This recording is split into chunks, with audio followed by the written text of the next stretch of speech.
Hi everyone, it's Elemental PCB, and today I want to talk about affordable Alice keyboard. I always want to try 65% Alice layout, but when you live in Europe, it was either too expensive or too late to join. And when AKKO announced their Alice Pro Plus, I was ready for action. For a humble 115 euros, you get acrylic hot swappable keyboard with switches, keycaps, LEDs, spare plate and tools you need to assemble it. Sounds unreal, right? So without any delay, I made a pre-order. It was shipped directly from China, but because I've ordered on the German version of the website, all the import taxes were paid by AKKO. And about a month later, I get this nice package.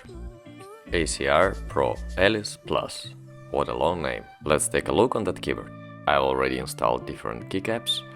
It's a transparent Aurora from pcbdesign. I think it's a nice keyboard. Let's turn it on.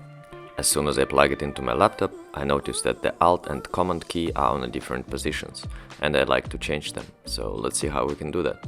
When AKKO started shipping their keyboards, there was only one version of configurator available, and it's called AKKO Cloud Driver. Let's install it and see what it can do.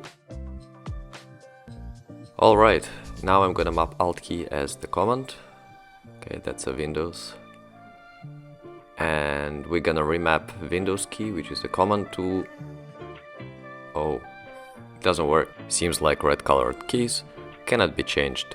To be fair, AKKO released other versions of Cloud Driver. Let's install the latest and see what it can do for us.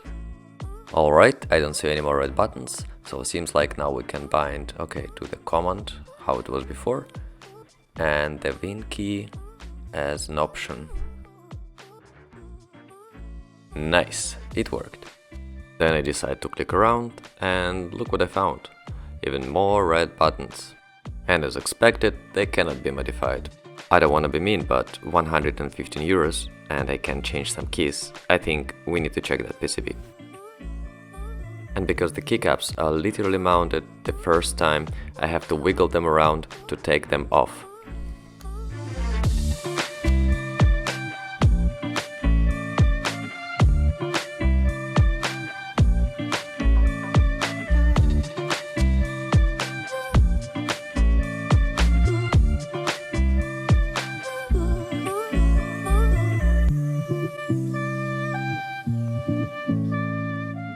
Whenever you disassemble gasket-mounted keyboard, be careful, because USB-C port will be located on extension, which will be connected by the wires to the main PCB. If you ask me, I think the pink color is not the best for stabilizers on a transparent keyboard, but they come for free.